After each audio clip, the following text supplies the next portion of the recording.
Hola, ¿cómo andan? Bueno, espero que anden bien. Acá les traigo la clase de número 4, creo que es, de Introducción a la Práctica Psicopedagógica. Les explico, yo como me atrasé un poco con los temas, solamente voy a hacer un repaso así muy general. Yo me había quedado en este tema. Después, si necesitan algo más específico con respecto a determinados temas, yo fui preguntando en los grupos de WhatsApp que tengo y me dijeron que el que más se le presentaba dificultad era este tema y el de posicionamiento clínico. Así que vamos a hacer un recorrido por esos dos temas y puntualizando un poco en el trabajo, en el trabajo integrador que tienen ahora. Voy a ir haciendo ahí un recorrido bastante general, ¿sí? Y a lo último vamos a ir hablando un poco del trabajo, ¿no? Como para que vean una pregunta, que se tiene juego para ver la que se pasa, que no tiene más que los límites, ¿no? Así que básicamente ya voy a bajar la clase. También, siempre digo para hacer el profe como para eh, vamos a yo quiero que se me vea.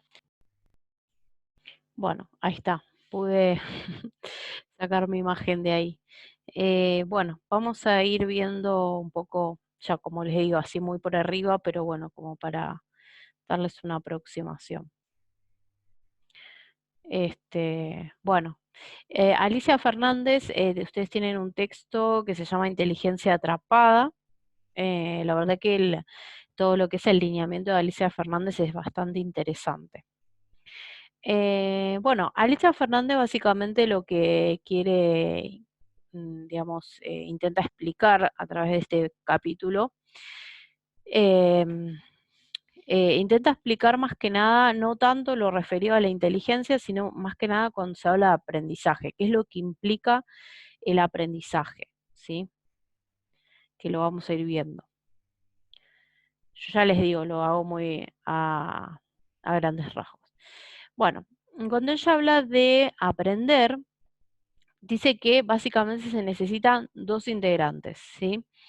El enseñante, el aprendiente y el de ambos, ¿sí? Esto es lo que dice cuando eh, un terapeuta, pues, lo que habla es que en general, ¿sí? Ustedes piensen que entre los también existe un diálogo como importante, digamos, circula el se va dando también el habla. Ahora vamos a ir. Bueno, y Alicia Fernández debe poner en juego el organismo individual heredado, su cuerpo construido, realmente su inteligencia construida, realmente, sí, ¿no? Podría decir como los cuatro pilares,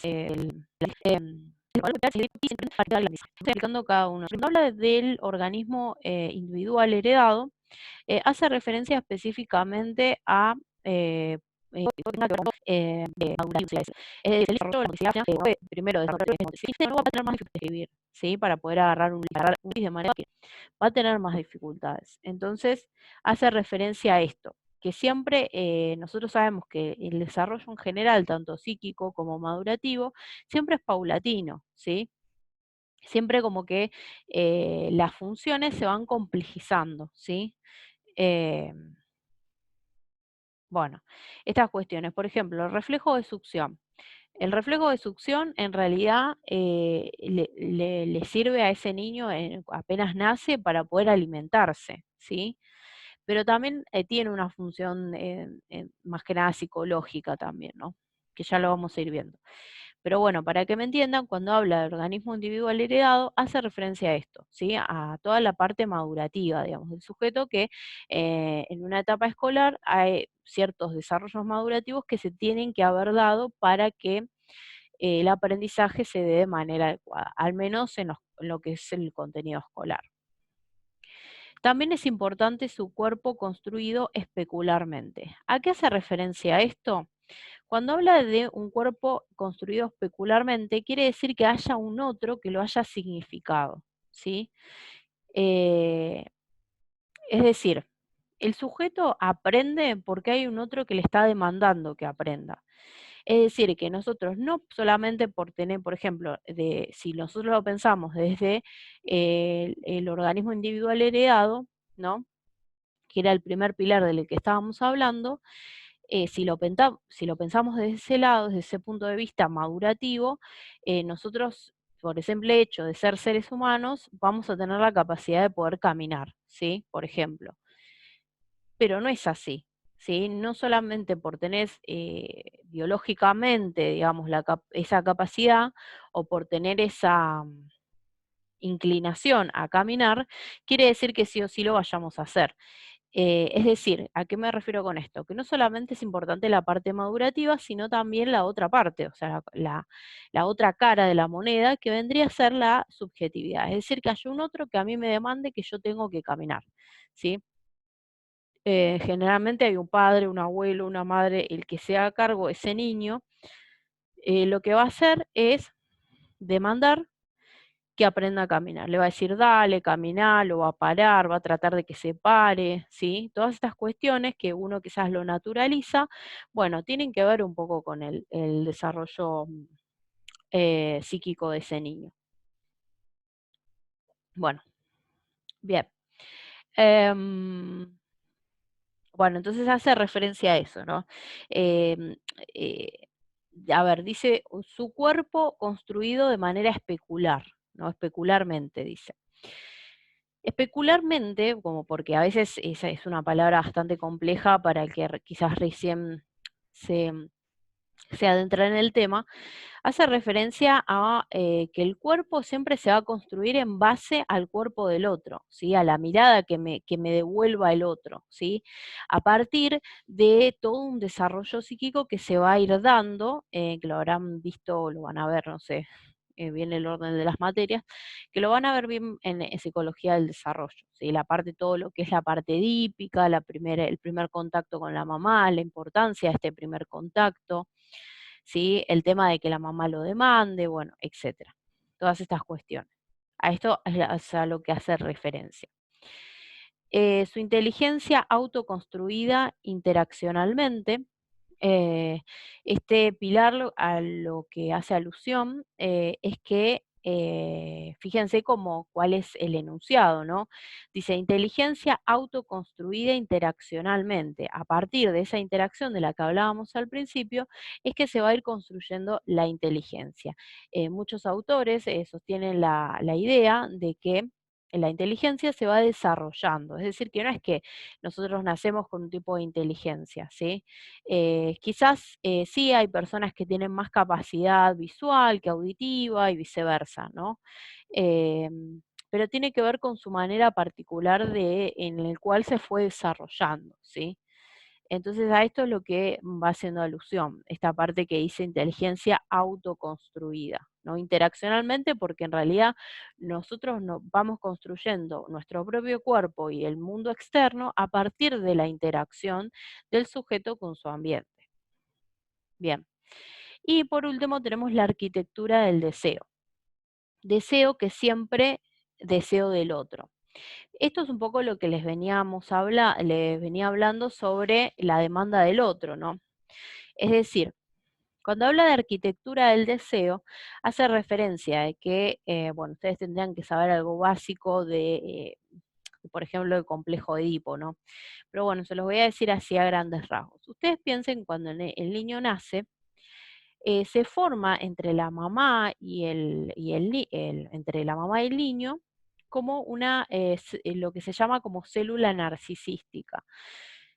Se los paso a criollo. Es la relación en la cual existe, la mamá es todo para ese bebé y, y, y viceversa, ¿no? El nene, el bebé, es todo para su mamá, ¿sí? Esto es lo que se llama como relación especular, ¿no? A partir de eso es que se va a ir construyendo el cuerpo de ese niño, bueno, todo lo que veníamos hablando. Fíjense cómo se entrelazan estos cuatro pilares. En base a eso, es como se da como en un primer momento, en donde la verdad la figura del padre no, diríamos que no es fundamental, por decirlo así. Después va a tomar color la del padre. En un segundo momento, cuando va avanzando, acuerdo va avanzando el tiempo, el niño, la mamá obviamente no sé si tiene que ir a trabajar o cualquiera de estas cuestiones, o tiene que salir de la casa por alguna cuestión, Y en estas salidas que tiene la mamá, el nene se empieza a angustiar, se empieza a poner mal, se empieza a dar cuenta que la mamá está deseando otra cosa. Empieza a pensar, ¿por qué se va? Si todo lo que tiene lo tengo yo, ¿no? Por eso es narcisista, ¿no? Por eso se llama célula narcisística. No hay lugar para un tercero en esa célula, hasta que la mamá mira para otro lado.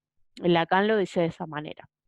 Bueno, mira para otro lado, el nene se da cuenta que la mamá desea otra cosa y ahí es donde el niño empieza a armar conjeturas, ¿no? Ahí es donde surge el sentimiento ambivalente hacia el padre, bueno, etcétera, etcétera. ¿Qué pasa después?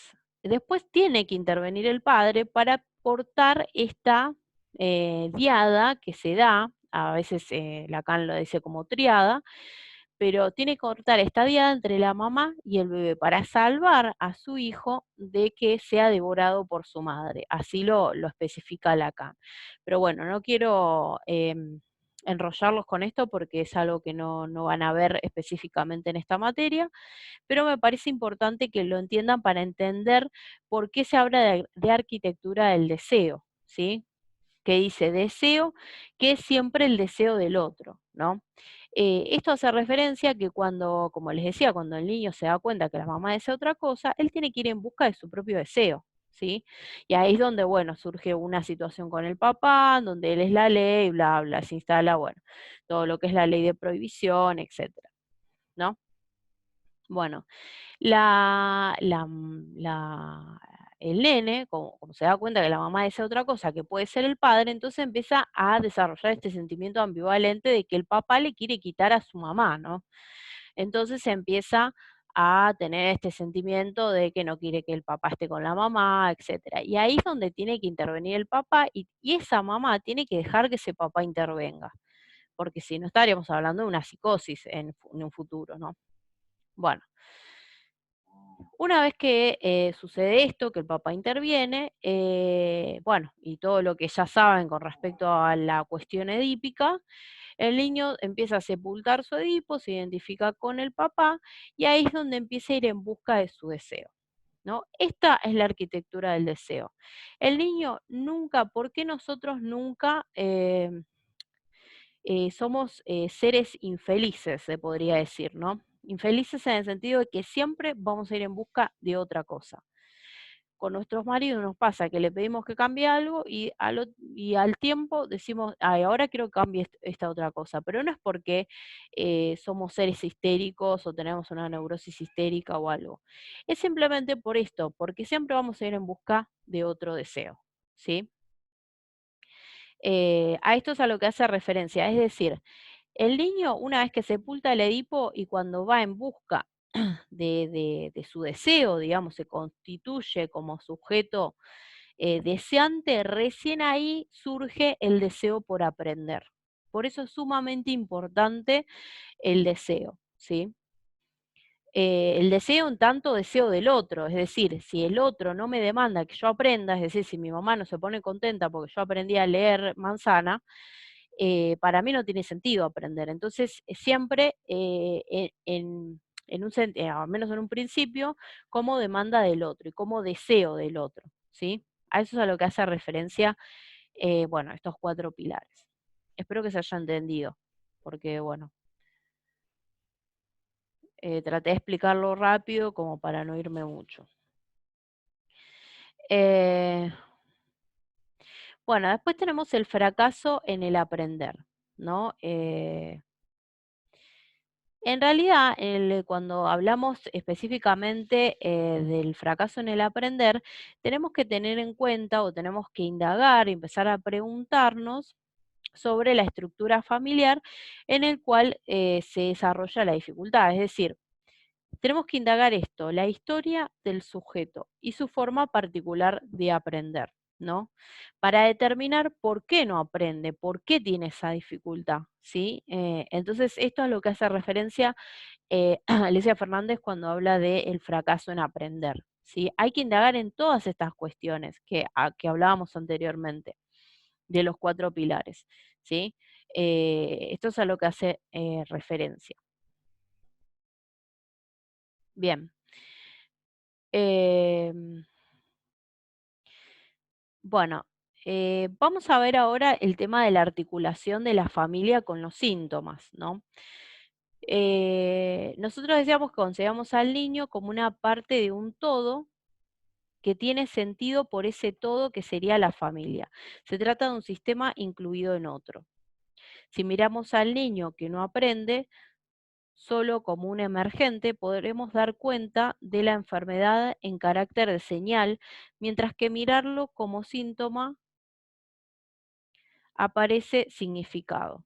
¿Sí? Esto a lo que hace referencia, en realidad, eh, este parrafito que les acabo de leer, cuando se habla de la articulación de la familia con el síntoma, es que no tenemos que ver solamente la dificultad que tiene, ¿sí? Sino tenemos que ver el trasfondo, ¿no?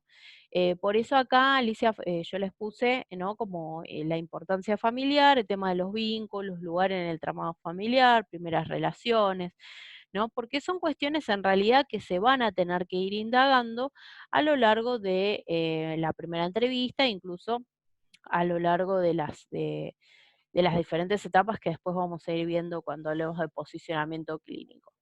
¿Sí? Pero bueno, lo que quería que entiendan era esta parte, ¿no? De la importancia de la familia, ¿no? Que en realidad, cuando se habla de síntoma específico, se habla de lo que le pasa al sujeto específicamente. ¿Cuál es esa dificultad? ¿Qué es lo que presenta?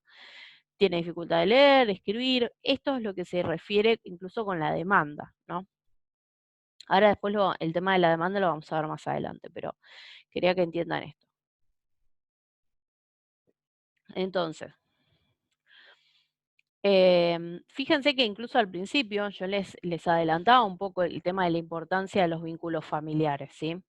Cuando les hablaba de esta necesidad, digamos, de construir un cuerpo a partir de una relación especular con otro, que vendría a ser su mamá, es súper importante.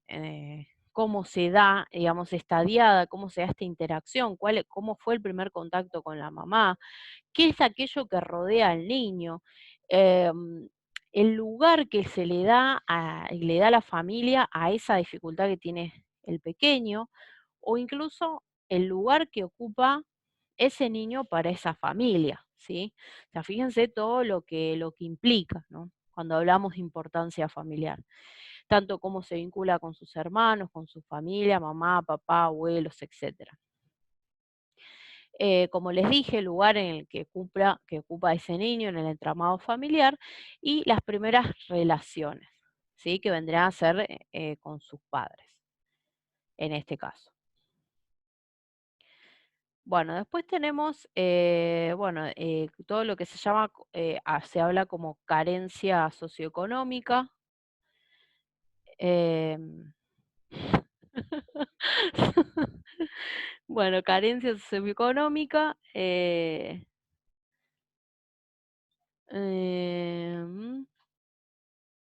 Bueno, claro, porque Alicia Fernández en realidad habla de, cuando hace referencia a este punto, dice que en realidad es un factor fundamental, pero es un factor más dentro de lo que implica la dificultad de aprendizaje para ese niño y para esa familia. Sí, ¿es importante? Sí, es importante porque no es lo mismo un chico que tuvo todas las posibilidades de estimulación y en base a esa estimulación que se desarrolle de manera adecuada todo su desarrollo, eh, que otro chico que no lo tuvo, ¿sí? Que no tuvo los medios quizás necesarios para que se pueda desarrollar. Entonces, sí es importante, pero no es fundamental. Digamos que es un dato más, se podría decir. Y no es determinante tampoco, porque no es que porque veamos a un chico que tiene bajos recursos económicos, vamos a pensar este, que simplemente no... eh, que puede que sea esto, ¿no? Que puede que haya sido por una mala estimulación o ¿no? Una pobre estimulación temprana, etcétera, ¿no? Bueno, no seamos deterministas en este sentido, pero es un factor más a tener en cuenta. Em,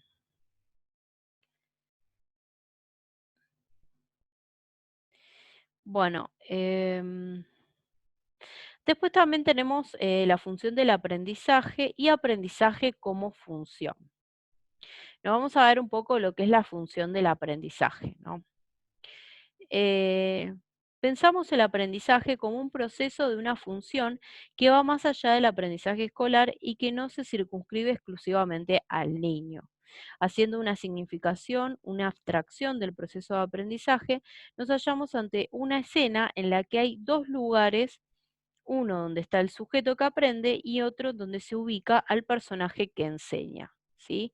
Es decir, que cuando hablamos de aprendizaje, una de las cuestiones que dice este párrafo es que me pareció importante destacar, es que cuando hablamos de aprendizaje en realidad no lo encerramos específicamente o no lo limitamos al ámbito escolar, ¿sí? En realidad incluso el niño aprende muchas cosas antes de ingresar a la escuela. Si el niño sabe caminar, agarrar un lápiz, agarrar una tijera, atarse los cordones, escribir su nombre muchas veces, etcétera, antes de ingresar a la primaria, muchas veces es porque la familia se lo enseña. Muchas cuestiones que tienen que ver con los valores, bueno, etcétera. Valores propiamente familiares, ¿no? Por eso existe como una socialización primaria que es la que se ejerce por parte de la familia, y la socialización secundaria que se ejerce por parte de ya la parte, digamos, más académica, se podría decir. Porque más allá, así como tampoco podemos reducir el ámbito escolar a solamente el aprendizaje, ¿no? Porque convengamos que dentro de la escuela se aprenden muchos valores, como que empiezan a ampliar, el niño se empieza a identificar con otros sujetos que de su misma edad. Sí, bueno, y a partir de eso se van a ir dando otras cuestiones y otros tipos de desarrollo y de aprendizajes, diferentes quizás a los que vio en su casa.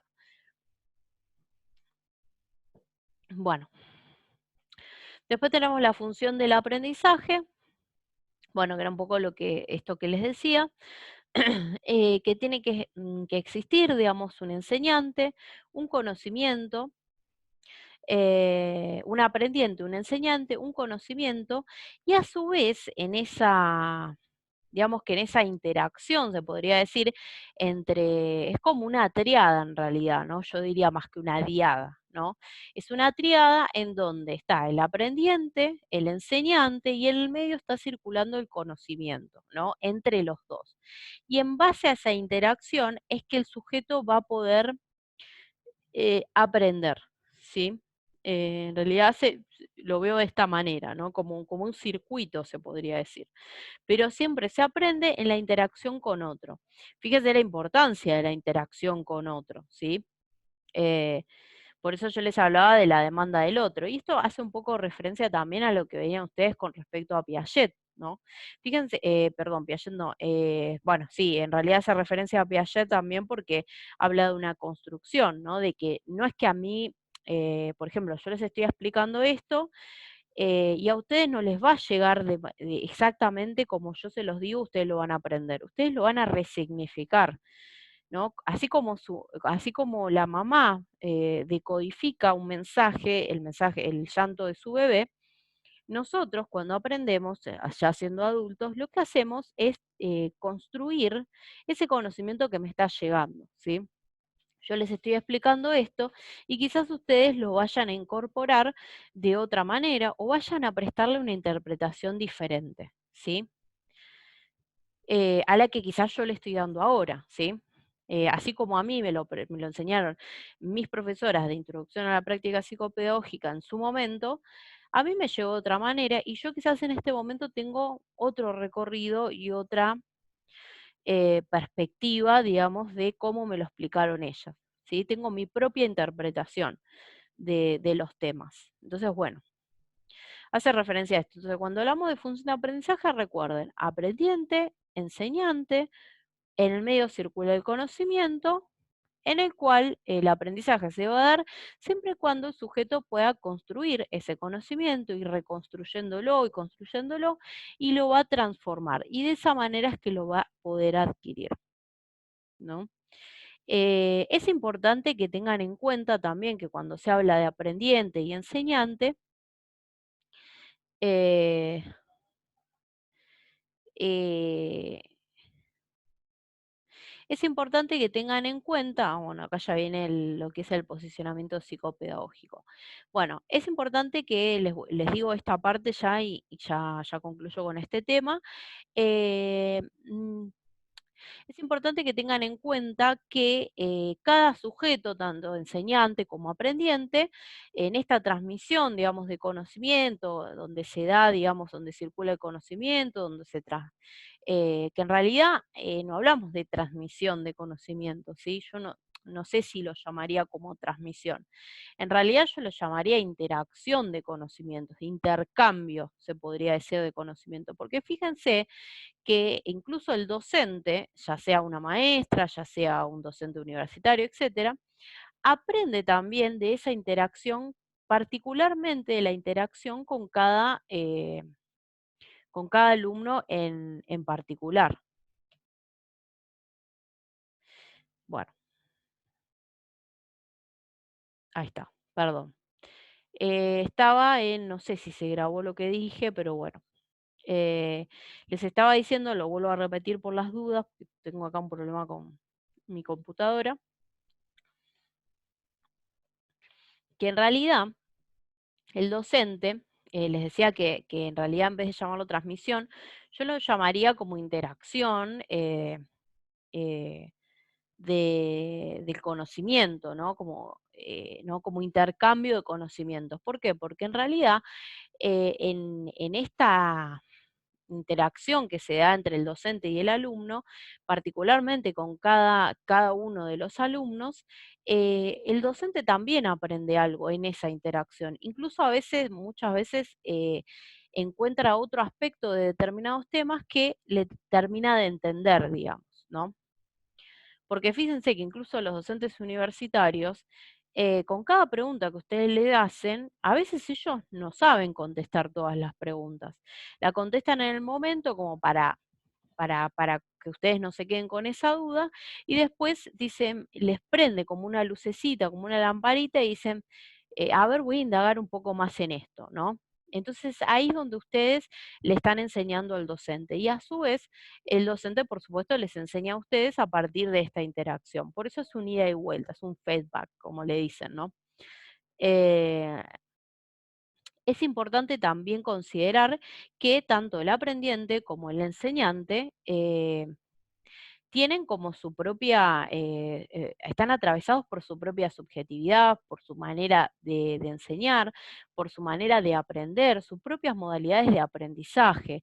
Y esto es importante tener en cuenta a la hora de hablar de un niño, por ejemplo, que tiene dificultades de aprendizaje, y más que centrarnos en sus dificultades, nos tenemos que centrar en su modalidad de aprendizaje, cómo ese chico aprende. ¿Sí? Porque es raro que un chico no haya aprendido nada hasta el momento que llegó a nuestro consultorio, ¿sí?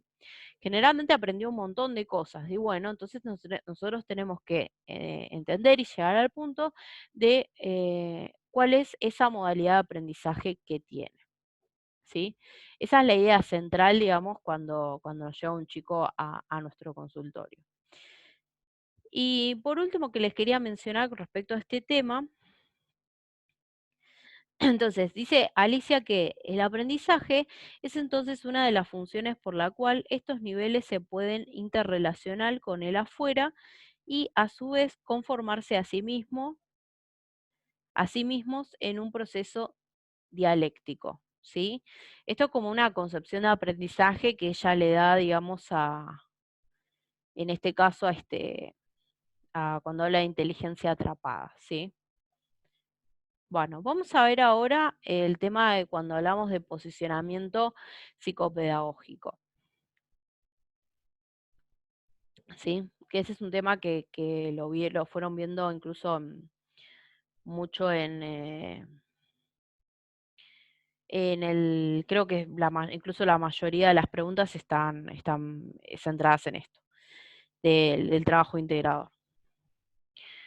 Bueno, vamos a ver un poco a qué hace referencia cuando hablamos de posicionamiento psicopedagógico.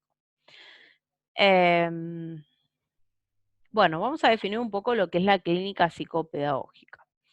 Cuando hablamos de clínica psicopedagógica es un ámbito, digamos, de intervención en el cual se pueden marcar dentro de la práctica de salud mental. Pero cuando hablamos de clínica psicopedagógica, no es que estamos diciendo que solamente nos reducimos al ámbito de la clínica específicamente, ¿sí? Sino que nos podemos desenvolver en muchos aspectos. La psicopedagogía es muy amplia, ¿sí? Podemos trabajar en escuelas, bueno, ahora en equipo de orientación psicopedagógica, ya no es más gabinete, pero bueno, podemos trabajar en clínicas, podemos trabajar en consultorios privados, ¿sí? Ahora vamos a ir viendo el tema de los espacios. Sí, pero bueno, cuando hablamos de clínica psicopedagógica, para diferenciarla de otras clínicas y para hacer hincapié en lo específico de su área, que son los aprendizajes y sus problemáticas o dificultades. Sí, recuerden que recuerden lo que era la psicopedagogía. La psicopedagogía es el estudio del sujeto en situación de aprendizaje. ¿Sí? Eso es la psicopedagogía. Entonces vamos a ver a qué se referencia la clínica. ¿Sí? ¿Qué es lo que integra o cómo podríamos definir la clínica, ¿no? Y para ello se toman como dos concepciones importantes, ¿no? Se toma como un modo particular de observar y analizar el despliegue, ¿no? Que es esto que les puse acá.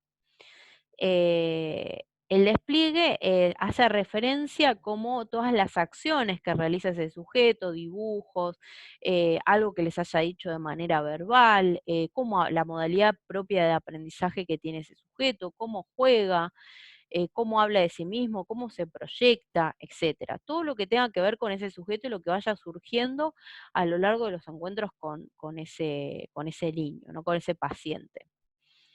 Em, Y por otro lado también, también lo podemos considerar como un espacio de trabajo propio del ámbito de la salud que presenta características distintivas en relación al lugar donde se desarrolla el tiempo y el tipo de intervención que se realizan. Esto hace referencia un poco a lo que les decía en un primer momento, cuando les hablaba de los diferentes ámbitos. No es lo mismo la intervención que voy a realizar si estoy trabajando en un equipo de orientación psicopedagógica en un colegio, que si tengo a mi paciente en una clínica, en un consultorio, donde tengo el espacio específicamente para estar con él, ¿no? Donde puedo hacer otras intervenciones, ¿no? Donde puedo hacer otras recomendaciones.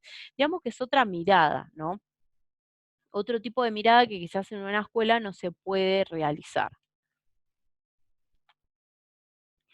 Entonces, en relación al primer punto del que hablábamos, que era este, ¿no? Cuando hablábamos de observar y analizar el despliegue del sujeto, destacamos que el modo en cómo un psicopedagogo observa y analiza los aprendizajes y sus dificultades estará siempre sostenido por un marco teórico en particular, ¿sí? Y acá entramos a hablar de lo que son con lo que es la caja de herramientas, ¿sí? La caja de herramientas hace referencia a todos los conceptos, incluso las experiencias, digamos, que tenemos a lo largo de la carrera y después, posteriormente, en la práctica, que nos van a servir para determinar de alguna manera cómo nosotros vamos a observar y analizar a ese paciente. ¿Sí? ¿Cómo vamos a analizar cada dificultad de aprendizaje? Ustedes ahora quizás recién empiezan y quizás no hay muchas cuestiones que no entienden o que no les gusta, quizás porque no las entienden bien, pero van a ver que al final de la carrera van a ver que no miento. eh, Ustedes van a volver a esta materia y la van a leer de otra manera, la van a leer con ojos de psicopedagogos, ¿sí? Ahora la están leyendo con ojos de alumnos que necesitan pasar una materia o aprobarla. Después lo van a volver y lo van a leer de otra manera. Incluso les va a pasar que van a tener que volver a los textos. No es que nosotros terminamos de estudiar, nos recibimos y chau. No, el recibirse es el primer paso en esto. Es importante capacitarse y continuar, ¿sí? eh, es parte de nuestra labor y de nuestra responsabilidad como psicopedagogos, ¿sí? Pero bueno, más allá de esto, esto es a lo que hace referencia cuando habla de la caja de herramientas, ¿sí? A la manera en que nosotros vamos a analizar y observar cada dificultad de aprendizaje en base a esta caja de herramientas, ¿sí? ¿No? Y en esta caja de herramientas donde tenemos las diferentes disciplinas que nos fueron aportando a que nosotros veamos, digamos, la dificultad de ese paciente en particular de esa manera, digamos. Bueno, y ahora vamos a ver los diferentes marcos teóricos, que yo les diría que en realidad todos estos aportan en realidad algo a al posicionamiento clínico, ¿sí? Tenemos el enfoque neurocognitivo. El enfoque neurocognitivo en realidad se centra más en todo lo que son las funciones, digamos, propiamente cognitivas, toda la cuestión madurativa, cerebral, etcétera, como más biológica y orgánica, y se centra más en identificar las áreas o funciones que se encuentran afectadas, quizás, ¿no? Se centra más, digamos, su mirada en esta parte, ¿sí? Eh, Bueno, después tenemos también el enfoque, digamos, más de las intervenciones cognitivo-conductuales, en donde un poco tiene que ver un poco con la parte del conductismo, con el estímulo-respuesta, ¿no? Con todas las conductas que, o sea, en realidad a lo que se centra es cuál es el factor que desencadena determinadas conductas. Esto es el estudio central, digamos, de esta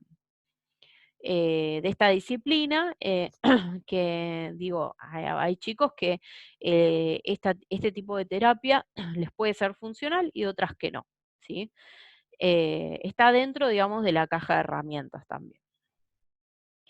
Después tenemos el aprendizaje pensado desde el constructivismo y de las teorías psicoanalíticas, que ahí un poco lo tenemos a Piaget, a Lacan, un poco lo que les hablaba del aprendizaje al principio, cuando hablaba de inteligencia atrapada.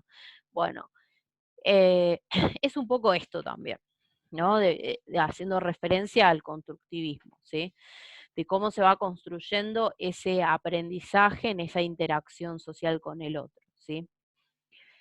Teniendo en cuenta la constitución psíquica, ¿no? Todas estas cuestiones.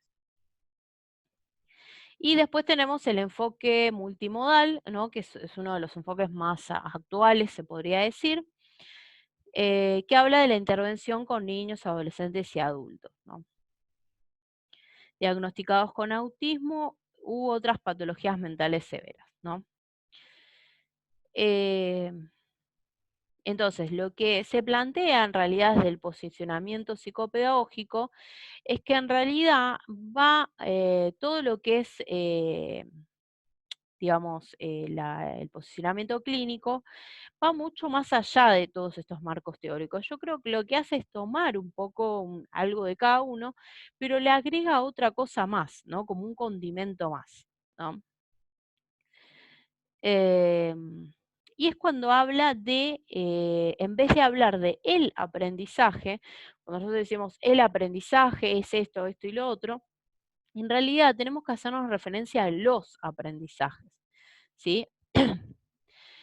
¿Por qué los aprendizajes? Porque en realidad cada sujeto tiene su manera, como les decía al principio incluso, tiene su modalidad propia de aprendizaje. Eso es a lo que hace referencia.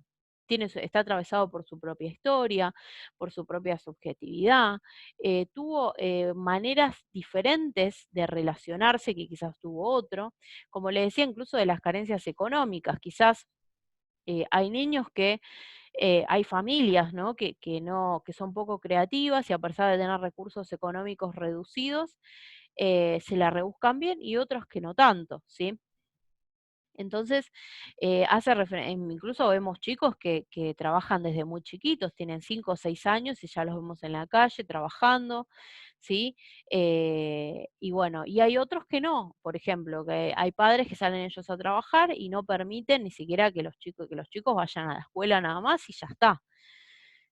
Sí, pero tenemos que cotejar todos estos aprendizajes. Entonces, nosotros cuando nos llega un chico con dificultades de aprendizaje, nosotros tenemos que saber la modalidad particular en que aprende ese sujeto, cómo se acerca al conocimiento, em, la tolerancia que tiene a la frustración, porque eso es parte importante del aprendizaje. em, bueno, y todas estas cuestiones, y también la historia de ese sujeto, qué lugar ocupa para ese sujeto la dificultad, qué lugar ocupa la dificultad para la familia, en el entramado familiar, qué lugar ocupa ese sujeto en la familia, etcétera. ¿Sí? Bueno, esto es a lo que hace referencia a los aprendizajes.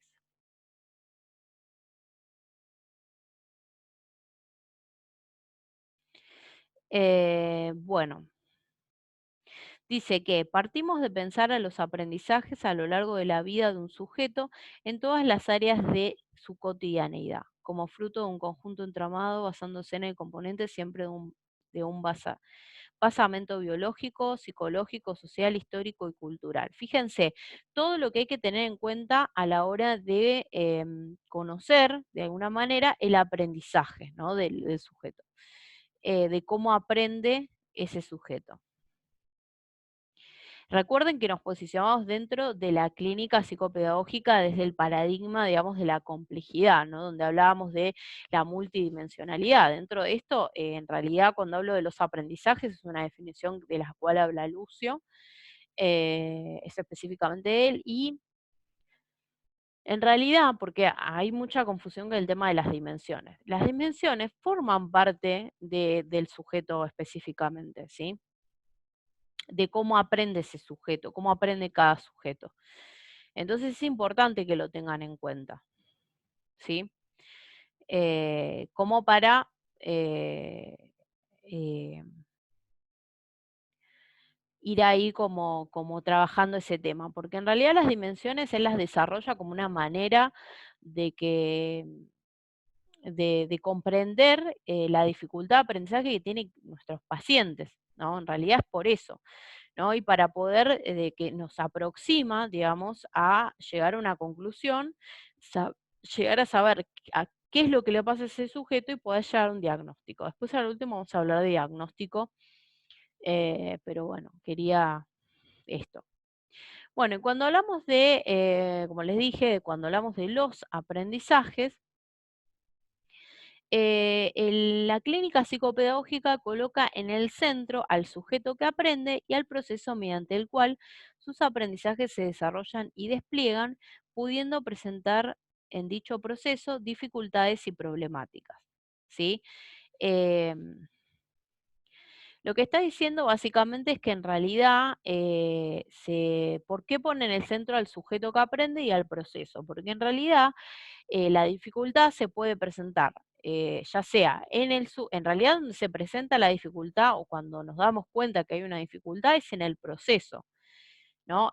Quizás no nos damos cuenta de entrada que el sujeto tiene una dificultad específica o que va a desarrollar una dificultad en el aprendizaje, sino que nos damos cuenta cuando está en proceso de aprendizaje, ¿no? Ahí es donde nos damos cuenta de la dificultad. Entonces, por eso se indaga más esta cuestión. Y esto es a lo que hace referencia. Por eso tenemos que aprender a observar y analizar bien el tema, cómo se desenvuelve el sujeto, cómo desarrolla estos procesos de aprendizaje, ¿no? Por eso centramos la mirada en el sujeto que aprende y en el proceso, ¿no? Teniendo en cuenta también su subjetividad, ¿sí? Recuerden que los sujetos, cuando hablamos de subjetividad, hablamos de su propia historia, ¿no? De su propio desarrollo psíquico, de todo aquello que lo atraviesa, ¿no? Como transgeneracional incluso. Bueno, avancemos un poquito. Bueno, hablemos del lugar donde se desarrolla la práctica en la clínica, ¿no? Em, Nosotros decíamos que el, el posicionamiento, digamos, psicopedagógico va a implicar, en realidad esto es previo, pero bueno, se los quería explicar. El posicionamiento clínico va a implicar comprender el problema de aprendizaje dentro de un entramado complejo que solo puede leerse de manera singular, histórica y atravesada por diferentes dimensiones. Esto es lo que les hablaba sobre desde las dimensiones de Lucio, para poder comprender cómo aprende ese sujeto. ¿Sí? Comprender su historia, es lo que le decía, de comprender su subjetividad específicamente, indagar sobre ella, qué lugar ocupa ese niño en el tramado familiar, etcétera. Generar un tipo de escucha particular acerca de ese sujeto y sus problemas de aprendizaje. Una escucha que permita clarificar y reubicar la demanda por la cual se llega al consultorio psicopedagógico a partir de un análisis integral del sujeto y sus dificultades. Es importante tener en cuenta que en realidad el espacio, digamos, que le damos a esa familia y a ese niño es de suma confidencialidad y sumamente importante, ¿sí? Es importante que se establezca una relación de confianza, ¿sí?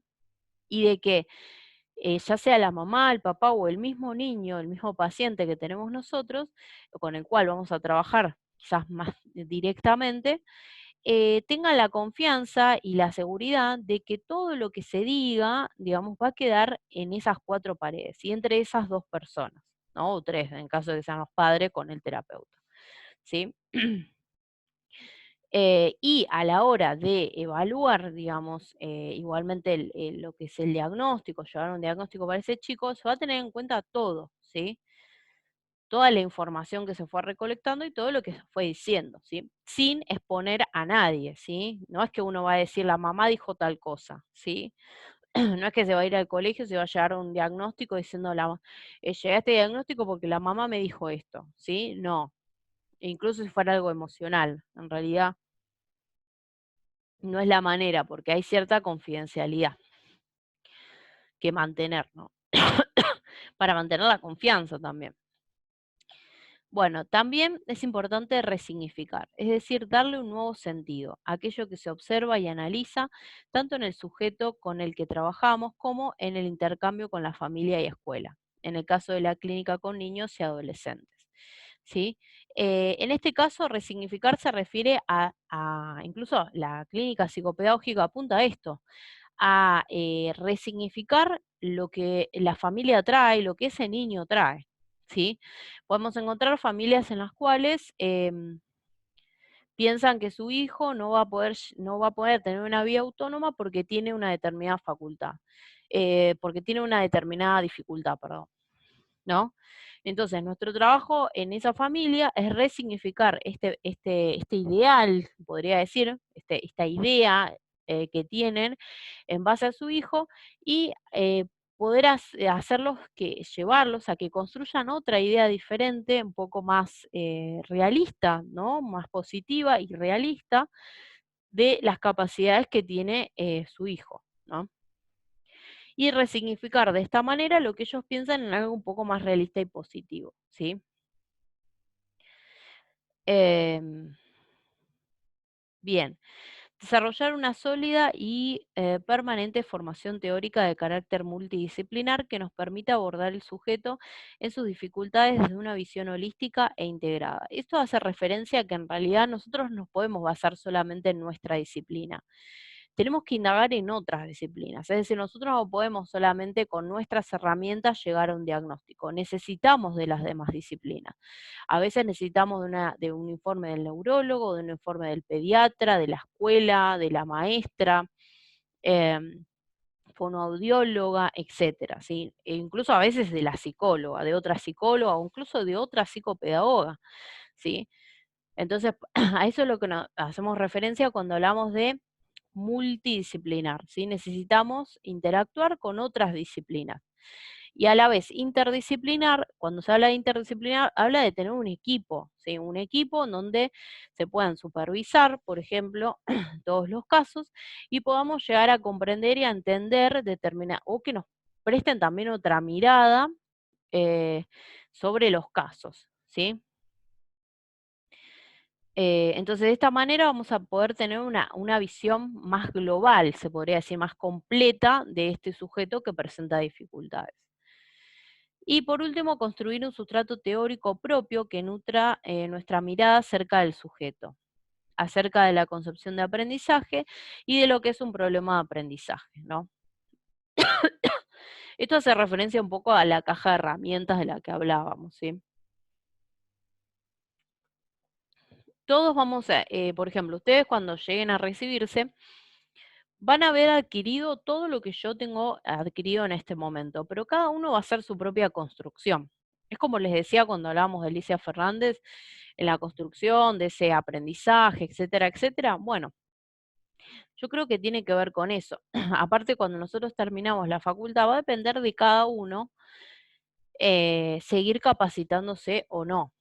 Yo creo que es parte de nuestro trabajo, ¿no? Pero bueno. Eso ya está en cada uno. Después tenemos cuando incluso en el mismo texto se habla de la práctica clínica, eh, dice que en ese encuentro, el psicopedagogo debe visualizar las posibles causas de las dificultades que presenta el sujeto, plantearse preguntas, interrogantes acerca del paciente, observar y reflexionar acerca de su desempeño y define las intervenciones que realizará durante el proceso diagnóstico y tratamiento psicopedagógico para justamente abordar aquellas problemáticas o virtudes que se presentan. Esto en realidad hace referencia a la entrevista inicial. ¿Sí? Hay una entrevista inicial que se le hace a los padres, en donde nosotros vamos a tener que indagar ciertas cuestiones sobre el sujeto, como yo les decía, e incluso cuando hablábamos de Alicia Fernández, los 4 pilares. Ahí es donde indagamos todas las cuestiones psicológicas, cómo se fueron dando, también de madurativas, todas las cuestiones peri, postnatal, cómo se fue dando su desarrollo, ¿sí? Si hubo alguna cuestión en el medio emocional, ¿no? Etcétera. ¿Para qué? Para que me dé en base a esta entrevista inicial, me va a dar un primer acercamiento a la dificultad y también a la demanda propia de esa familia, ¿sí? Bueno. Y vamos a profundizar un poco en lo que es la práctica psicopedagógica en el ámbito de la clínica, teniendo en cuenta estos puntos que vamos a ver acá. Por ejemplo, este. El lugar en donde se desarrolla la práctica en la clínica, ¿sí? Tenemos varios ámbitos, ¿sí? Tenemos el consultorio, ¿no? Que en realidad cuando puse consultorio me refería al consultorio más que nada particular, ¿no? Por ejemplo, yo tengo mi casa y bueno, y yo pongo un consultorio acá y tengo pacientes que me pagan directamente a mí. Bueno, eso es eso es un consultorio, por ejemplo, a lo que hace referencia.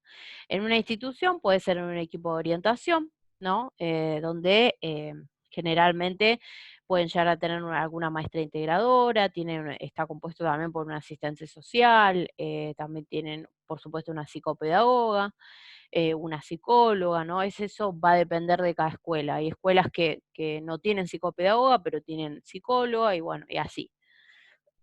Siempre va a depender eh, del requerimiento, digamos, de la escuela. Bien.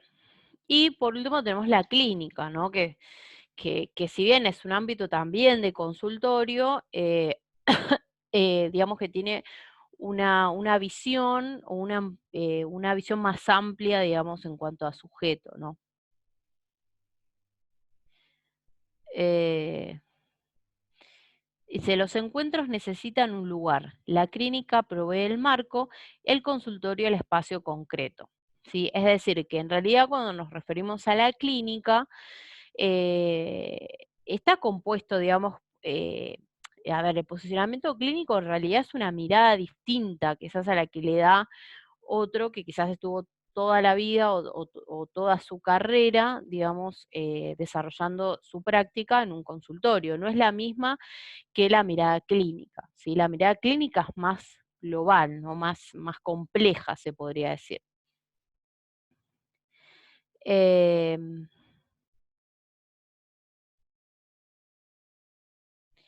¿No? Se presenta como el espacio privilegiado donde se desarrolla la labor terapéutica, ¿no? A eso es a lo que se refiere con lugar, ¿sí? Ojo porque yo quizás puedo trabajar en un consultorio, pero tener una visión, un posicionamiento clínico, ¿sí? En este sentido. No hace falta específicamente, o sea, por eso cuando se habla de clínica, se habla de un marco, de un posicionamiento clínico, y no necesariamente trabajar en una clínica, sino tener todas las herramientas que tiene quizás un psicopedagogo que efectivamente trabaja en una clínica, ¿sí? Este, bueno, esto es a lo que hace referencia. Quizás el consultorio es el lugar físico, ¿sí? El lugar en donde se realizan las intervenciones, o donde se le da el espacio a ese chico para que se desenvuelva. Pero mi visión va a ser clínica, ¿sí? Em, Bueno, y dentro de lo que podemos destacar, dos características fundamentales cuando hablamos de este espacio, ¿no? Que debe contar con una infraestructura acorde, es decir, mobiliarios y materiales adecuados para el abordaje con el sujeto de consulta, ¿sí? Es decir, tengo que tener un espacio, por ejemplo, no solamente un escritorio, ¿no? Sino tener un espacio en el cual yo me pueda sentar con ese niño en el piso, pueda jugar con él, pueda hacer, ese niño pueda tener un despliegue para poder evaluar ciertas cuestiones, porque a veces necesito que el paciente tenga un despliegue en el consultorio, entonces necesito un espacio importante como para evaluar determinadas cuestiones, ¿sí? Y que haya un espacio de intimidad también, ¿no? Pensemos que es un espacio en donde se van a hablar cuestiones muy íntimas con la familia y también con ese paciente, ¿sí? Ya sea un adolescente, incluso un niño que ya incluso tiene el lenguaje o no. ¿Sí? Necesitamos que sea un espacio en donde ellos se sientan seguros y estén confiados de ese lugar, ¿sí? Porque recuerden que esos padres nos están confiando a lo más preciado y lo más importante de sus vidas, que es su hijo. ¿Sí? Entonces, por eso es importante darles este espacio. Bueno, otra de las cuestiones que se remarcan cuando hablamos de práctica clínica es con referencia a qué hacemos en la práctica clínica, ¿no? Hicimos las intervenciones, ¿no? Que es lo que más quizás digamos, se nos viene a la cabeza cuando hablamos de práctica clínica. Em, entonces, cuando hablamos de práctica clínica, tenemos que tener en cuenta antes de implementar alguna estrategia o de implementar alguna intervención, primero tenemos que indagar en la multidimensionalidad de ese sujeto, ¿sí? Hay que hacer una lectura, digamos, de la historia de ese sujeto, de todo lo que fue su desarrollo, ¿entendés? De todas las cuestiones que lo fueron rodeando a ese sujeto, ¿sí? Esta parte es súper importante, ¿sí? Antes de pensar en determinadas estrategias o intervenciones que se pueden hacer. Debemos indagar en la historia del sujeto, su constitución psíquica, desarrollo de pautas madurativas, vivencias de experiencias satisfactorias, vínculos con sus familiares, etcétera, ¿no? Em, también se tiene que tener en cuenta despejar, digamos, aquellas posibilidades de que haya una cuestión orgánica, por ejemplo, de que haya un daño cerebral o alguna injuria en el sistema nervioso central, algo que pudiera haber afectado y que pudiera haber causado directamente, ser la causa de base directa de la dificultad de aprendizaje que presenta ese sujeto, ¿no? Por eso es importante indagar sobre enfermedades crónicas, por ejemplo, que haya tenido, eh, aspectos genéticos, antecedentes familiares, ¿no? Todas estas cuestiones, algún padecimiento, etcétera.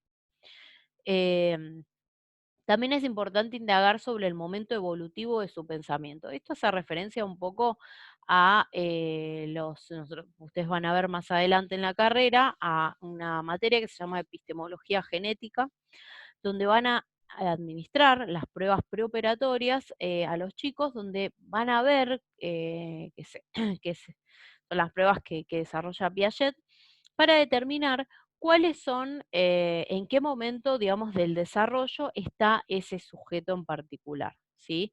Que en realidad me sirve para saber cómo aprende ese sujeto, ¿sí? A veces nos encontramos con chicos que em, necesitan del objeto concreto para poder aprender, ¿sí?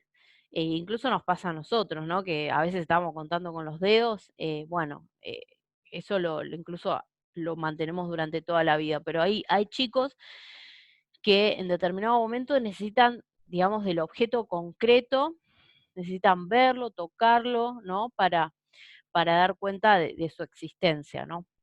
Entonces, bueno, hace referencia a esto, ¿no? Tenemos que entender y saber en qué nivel de pensamiento está para poder intervenir, ¿sí? Y por último, la modalidad de aprendizaje, digamos que vendría a ser el perfil cognitivo, ¿no? Eh, ¿Cómo aprende ese sujeto, no? Vendría a ser todo lo anterior, ¿no? Un poco el perfil cognitivo. ¿Cómo aprende ese sujeto? Las estrategias que utiliza para resolver situaciones, cómo se posiciona ante el error, etcétera, ¿no? Todas estas cuestiones son las que tienen que ver con establecer el perfil cognitivo de ese sujeto. Bueno, la mirada de estos aspectos, la escucha que va más allá del problema, tiene como objetivo principal el resignificar, es decir, darle un nuevo sentido a lo que significa esa dificultad o problema para el sujeto y su entorno, atendiendo no solo a la demanda por la cual ese sujeto asiste a consulta psicopedagógica, sino también dilucidar la demanda implícita. Bueno, voy a explicar un poco esto porque esto me lo han preguntado bastante,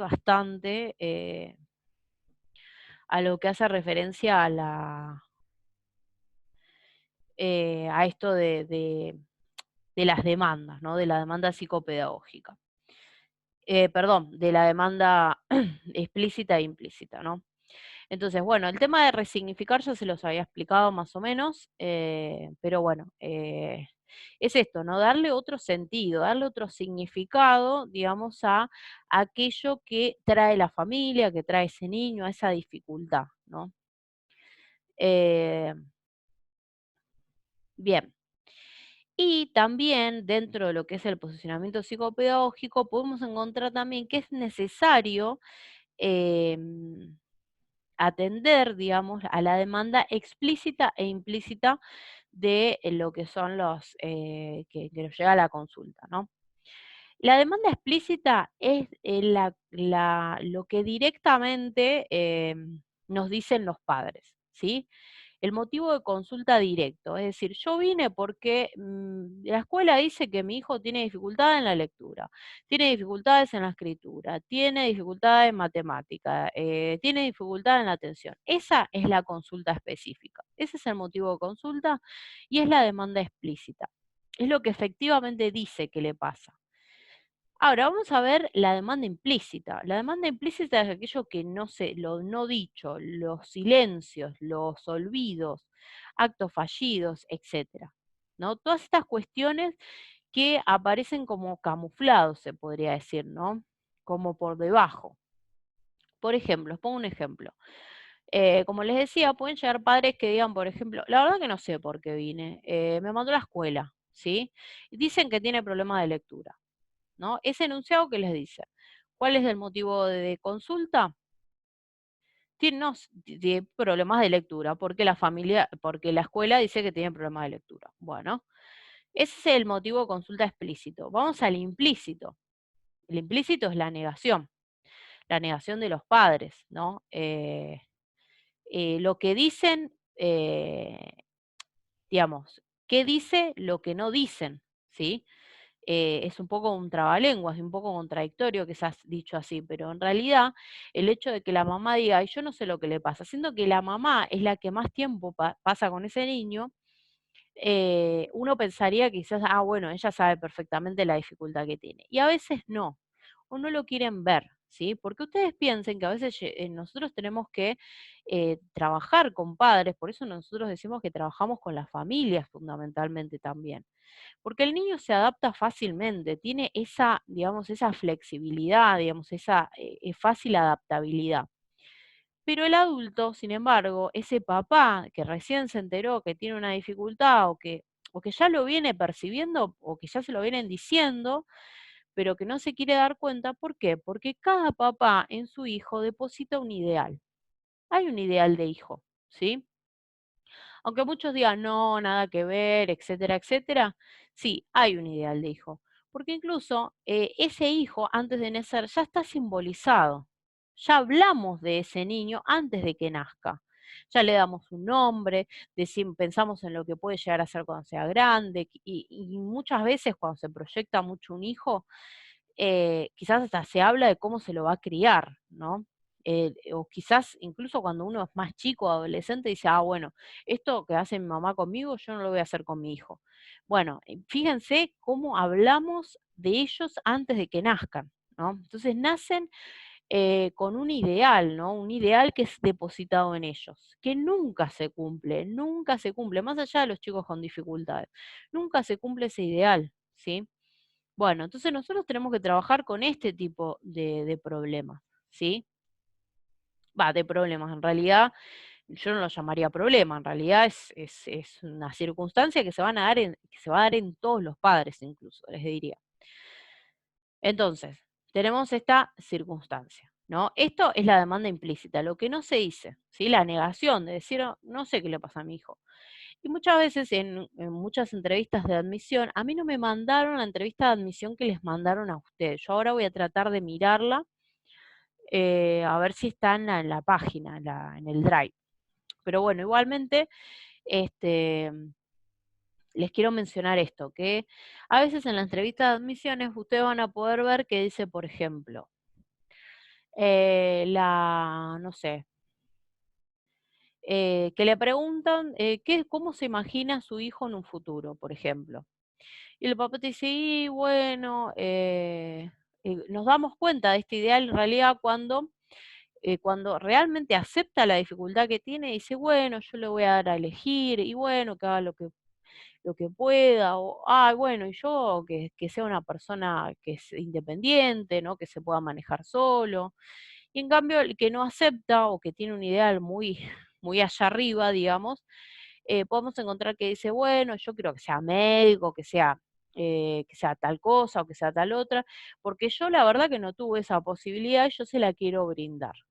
Ahí está depositando un ideal que él no pudo, efectivamente, que ese papá no pudo llevar a cabo por diferentes cuestiones, ¿no? Entonces lo está depositando en su hijo, ¿sí? Eso es a lo que hace referencia a la demanda implícita, ¿sí? Espero que se haya entendido hasta acá. Cualquier cosa me preguntan por privado, no hay problema. Bueno, vamos a continuar. Cuando hablamos de intervenciones, ¿no? Una vez que analizamos todas estas cuestiones que veníamos hablando, recién ahí vamos a pensar en qué intervenciones podemos realizar con ese sujeto en particular, ¿sí? Eh, Y siempre tengan en cuenta que cada intervención que vamos a, nosotras incluso de la entrevista de admisión, ustedes tienen un texto que es admisión específicamente, que es entrevista de admisión. Bueno, en la admisión van a ver que indagamos muchos datos y que en base a esos datos vamos a formular una hipótesis diagnóstica, ¿sí? Que la hipótesis diagnóstica, que creo que acá hay una parte en el texto que lo dice, pero igualmente no me quiero ir por ese tema. En realidad lo quiero hablar después. Así acotadamente igual. Es una hipótesis diagnóstica, no quiere decir que sea un diagnóstico definitivo. Incluso en la entrevista de admisión, muchas veces desde la entrevista de admisión hasta que llegamos al diagnóstico, vamos a pasar por muchas hipótesis y a veces totalmente diferentes unas de otras, hasta que lleguemos le demos a la tecla, digamos, ¿no? Que siempre cuando se habla de diagnóstico, se habla de un proceso diagnóstico, ¿sí? Y también el diagnóstico en cuestión de revisión y de constante evaluación, ¿sí? Incluso también se evalúa el tratamiento que se está llevando a cabo con ese sujeto, porque a veces em, el tratamiento que estamos llevando a cabo con ese chico no es funcional. Entonces tenemos que modificarlo hasta encontrar el tratamiento o a veces un tratamiento funciona hasta que hay un freno y no funciona más, ¿no? O hay como un estancamiento. Bueno, ahí hay que volver a evaluarlo y volver a reevaluar la situación. Entonces este es nuestro trabajo. Estar siempre atentos a estas circunstancias, ¿sí? Y nosotros vamos a basar nuestras intervenciones en base a estos datos que recabamos en la entrevista de admisión y a la hipótesis que realizamos, ¿sí? Bueno, una de las intervenciones que se pueden utilizar es el juego, ¿sí? El juego libre, por ejemplo, o con algún tipo de consigna también se puede dar. El juego, ustedes piensen que el juego, el dibujo, son las vías directas, yo diría, al inconsciente.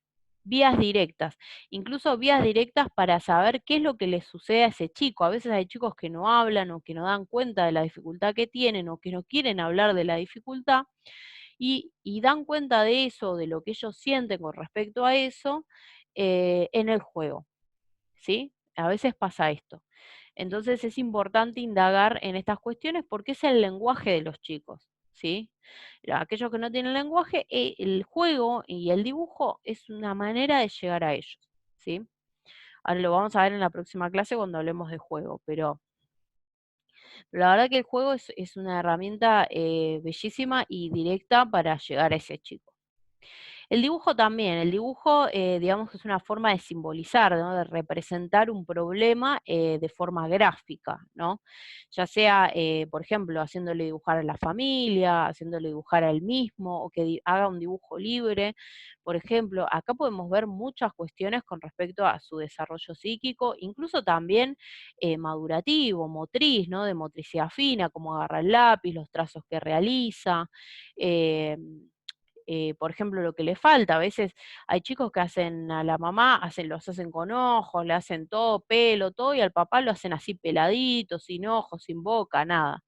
Entonces, estos silencios o esta falta, digamos, de ojos, de cara de parte del padre, significa algo también. Bueno, bueno, también están los espacios de escritura. Por eso les decía que siempre tienen que ver qué es lo que puede hacer ese sujeto, cuál es la dificultad que tiene. Porque si tiene dificultad de escritura, no lo vamos a hacer escribir, ¿sí? Eh, o si bien si es un chico muy chiquito, no le podemos dar algo para que escriba, digamos. Entonces tenemos que basarnos mucho en el dibujo, ¿no? Que es como lo previo a la escritura, ¿no? Pero bueno. Entonces, pero bueno, para chicos más grandes que ya están alfabetizados quizás, se puede implementar algo con escritura espontánea o guiada, ¿no? Espacio de lecturas de cuentos también, donde se puedan implementar también dramatizaciones, por ejemplo. Bueno, también aplicar pruebas estandarizadas o test, como ya sea el WIS, el Bender, el DFH, el DIPLE, el PROLEC, bueno, etcétera. Todos los test, digamos, dependiendo siempre, ustedes piensen que nosotros nos vamos a basar mucho en la hipótesis diagnóstica que tenemos de ese sujeto, ¿sí? Entonces, en base a eso es que vamos a ir seleccionando las intervenciones que vamos a ir realizando, ¿sí? No es que vamos a agarrar todas, ¿sí? Y los relatos, también, lo que es el habla espontánea, lo que nos puede decir el relato específico del discurso de nuestro paciente, ¿no? Que todo lo que son los gestos corporales, bueno, todas estas cuestiones que hablan por sí solas, también los silencios, ¿no? Etcétera. Bueno, y el último de los aspectos a tener en cuenta cuando hablamos de la práctica específicamente, es el tema de las etapas, ¿no? Que son los momentos o etapas dentro de lo que se da como trabajo clínico, dentro de lo que es el enfoque clínico, ¿no? Y tenemos como un primer paso, se podría decir, la entrevista de admisión, que un poco ya les fui explicando, donde se van recolectando información de la historia vital de ese sujeto, del desarrollo psíquico, madurativo, ideal de los padres, dificultad del niño, trayectoria educativa, etcétera, ¿no? Luego, como un segundo paso, se realiza un encuadre. El encuadre se hace referencia a un contrato que se realiza entre la familia, entre el terapeuta, o sea, que vendría a ser la psicopedagoga, la familia y el niño, ¿sí?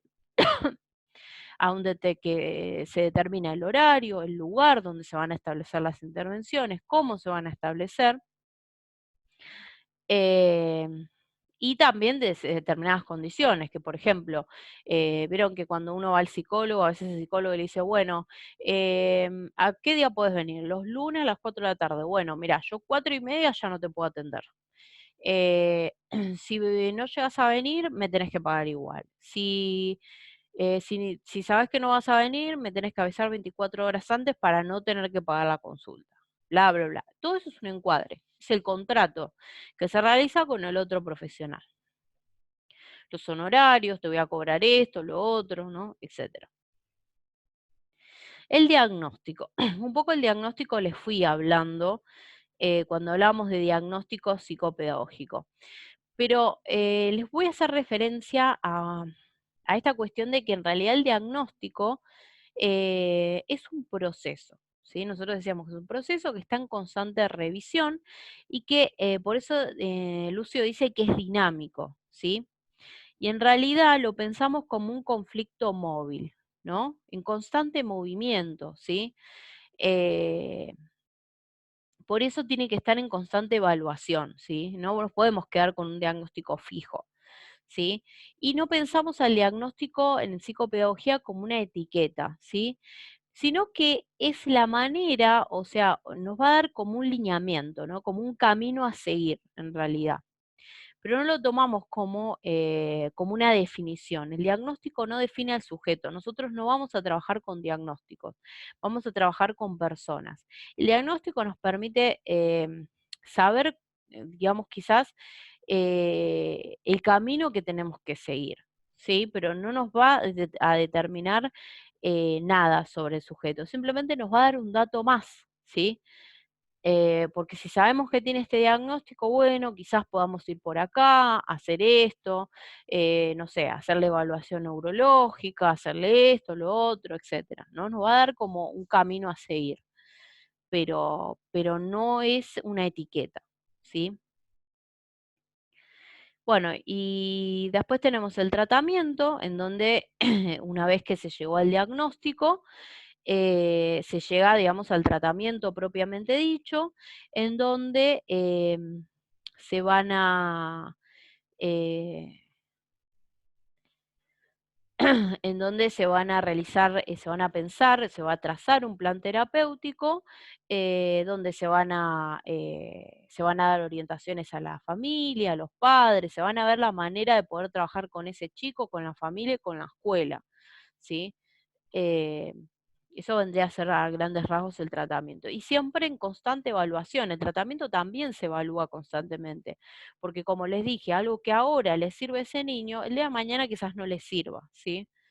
Haya un estancamiento, entonces ahí es donde se tiene que volver a evaluar, ¿sí? Y luego tenemos también el cierre, ¿no? Eh, Bueno, que el cierre se establece en realidad cuando, digamos, se establece luego de que existe, nosotros cuando trazamos el plan terapéutico, hablamos de objetivos que se tienen que cumplir. Entonces, a partir de ahí es donde nosotros hacemos el cierre, ¿no? En donde va a evaluar todo, en donde el psicopedagogo, a partir de los objetivos que se cumplieron, el psicopedagogo va a evaluar toda la trayectoria de ese sujeto, es decir, lo que fue haciendo, lo que hizo antes, todas las producciones que hizo anteriormente, cómo está actualmente, ¿sí? Para poder reevaluarlo y volver a trazar otro plan terapéutico en el caso de que sea necesario, ¿sí? O que haya aparecido alguna otra dificultad. Y bueno, acá hay una cuestión importante. Em, en el cierre se establece el alta, ya sea el alta de tratamiento psicopedagógico en función de la emergencia de nuestras estrategias, habilidades o superación de dicha dificultad, o el alta institucional. Esto es una pregunta que ustedes tenían en uno de los trabajos, que me parece importante aclarar. Cuando se habla de alta psicopedagógica, del tratamiento psicopedagógico, estamos hablando, o sea, cuando hablamos de alta, hablamos de alta en general, ¿no?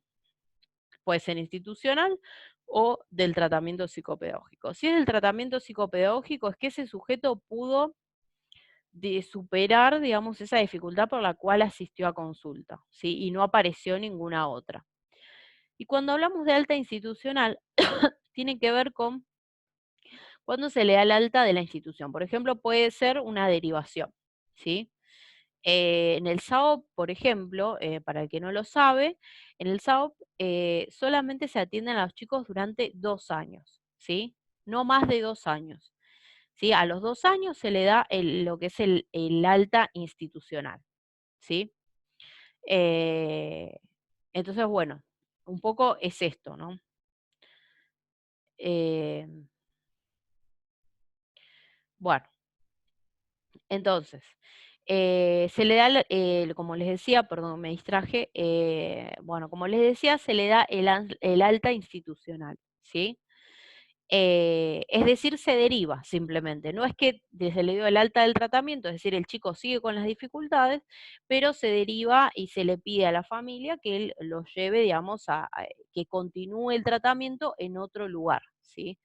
Piensen que en las clínicas generalmente, sobre todo en el SAOP, eh, eh, que, que adopta quizás este posicionamiento clínico, tienen listas de espera, ¿no? Entonces no pueden estar 10 años con el mismo paciente, ¿sí? Aparte por una cuestión ética también, ¿sí? Lamentablemente no es permitido o se considera como poco ético si uno está más de 2 años con un paciente, ¿sí? Entonces es por eso que se hace una derivación. O a veces en un primer momento, a veces ustedes saben que el tema del vínculo del paciente con el profesional es sumamente importante y a veces ese vínculo no se da, ¿sí? Porque no hay feeling, ¿sí? A veces pasa esto. Entonces ahí es donde hay que derivar, ¿sí? Bueno, el alta institucional se referencia a esto. Tiene que seguir tratamiento, pero en otro lado o con otro profesional, ¿sí? Bueno, después también tenemos la supervisión.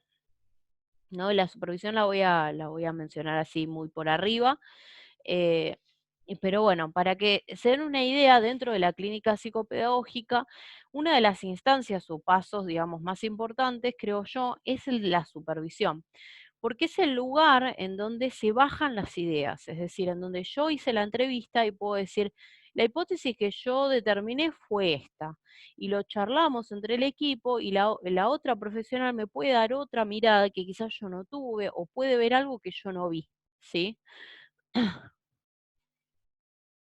Porque le puede dar una mirada más objetiva quizás o desde otro punto de vista.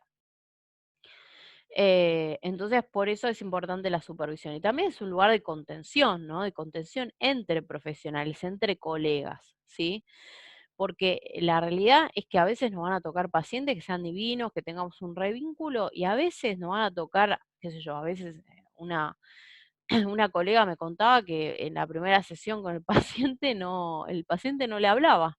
Se sentó y no le quería hablar porque era un adolescente que no quería estar ahí y bueno, y no le habló en toda la sesión. Así que fue complicado estar 1 hora sin hablar, ¿sí? Eh, y fue difícil para ella también, ¿no? Y para él también, ¿no? Para el paciente. Bueno, pero a veces pasan estas cuestiones en un lugar de contención. Bueno, dentro del texto tienen especificado los diferentes tipos de supervisión, que yo no lo voy a indagar ahora. Y después en este mismo texto tienen el anexo, donde hablan específicamente de todo lo que es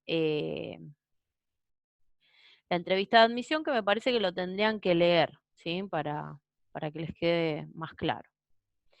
Bueno, vamos a hablar ahora un poquito, porque ya me fui un poco de tema con la clase, pero vamos a hablar ahora del trabajo integrador, ¿sí? Voy a ver si lo encuentro por acá. Sí, acá, primer trabajo integrador. Yo les digo el que yo tengo, es el de Jimena Pavón, ¿sí? Bueno, dice, lea la entrevista de admisión y a partir de la observación de su estructura, responda en relación a los datos que se desarrollan en la misma. ¿Cuáles son los datos que le parecen más importantes? Amplíe el desarrollo de alguno. ¿Cuál? ¿Ampliaría el desarrollo de alguno? ¿Cuál? Bueno, esto hace referencia, bueno, es clara la pregunta en base a la entrevista de admisión que ustedes tienen, ustedes las van a ir leyendo, por eso les digo que lean el anexo de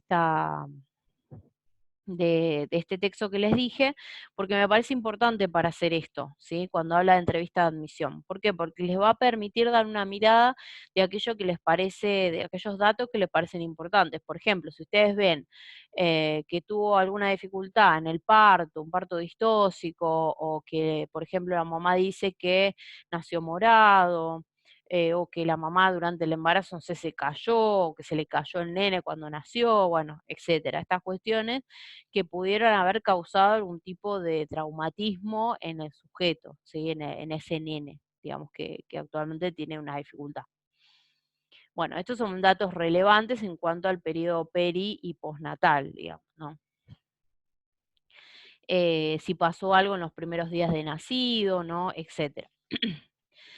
Después, obviamente, todo lo que tenga que ver con su desarrollo madurativo, ¿no? Bueno, todas estas cuestiones, ¿no? Entrelácenlo con las dimensiones, ¿eh? Miré que es importante como para poder entender la dificultad de ese sujeto. Bueno, dice, desarrolle la concepción de aprendizaje de Lucio Cerdá y establezca posibles relaciones con este caso. De esta pregunta me llegaron muchísimas consultas que no se entendía bien. Bueno, yo más o menos les especifiqué a qué se refiere con los aprendizajes, así que más o menos van a poder relacionarlo, ¿sí? Pero cuando habla de relacionarlo con la entrevista, con el caso específicamente, es que ustedes puedan determinar cuál podría llegar a ser la modalidad de aprendizaje de ese sujeto, ¿sí? ¿Cuál es la historia particular de ese sujeto? ¿Y cómo podría haber repercutido esta historia particular en el aprendizaje de ese sujeto? ¿Sí? A veces pasa que encontramos entrevistas que tiene todo, que nosotros nos damos cuenta que es todo puramente emocional, que obviamente siempre hay algo orgánico, hay algo de base, pero que esto, como lo más predominante se podría decir, a veces es psiquismo significante, ¿no? Es esta parte emocional que podría llegar a perturbar ese sujeto en el aprendizaje. Y bueno, que incrementa, digamos, la parte orgánica también, ¿no?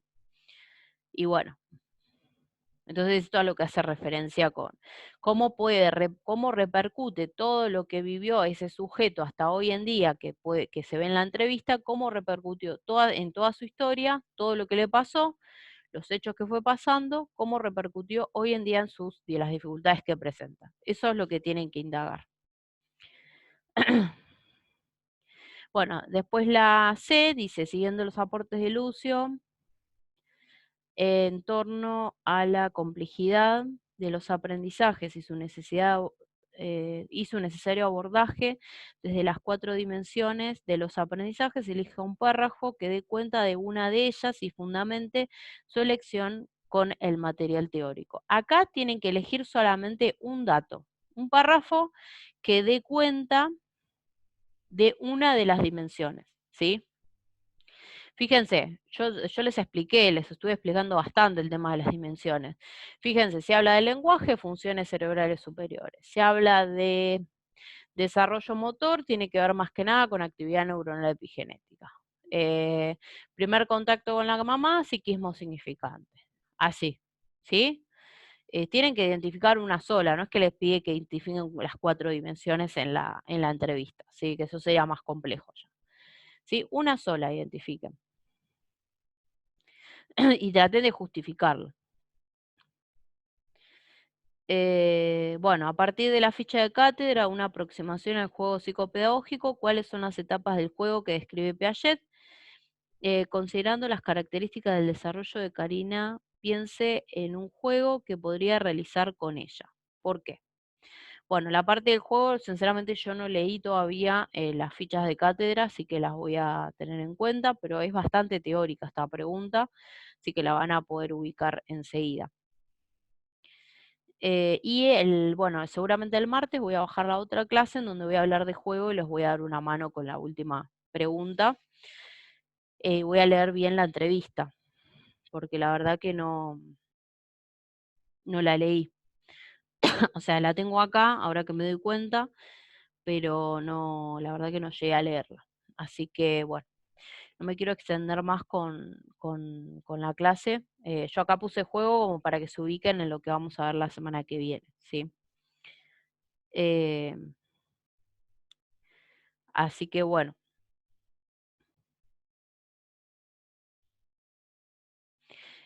Bueno, nos vemos en la próxima. Espero que les haya servido, que hayan entendido todo y cualquier cosa me pueden hablar por privado, ¿sí?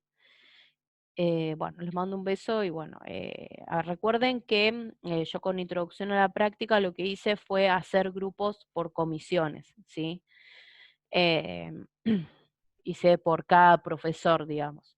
Así que bueno, si quieren que los agregue a un grupo, me hablan por privado, me pasan su número y yo los agrego, ¿sí? Bueno, les mando un beso gigante y bueno, cualquier duda me pueden hablar, sin problema.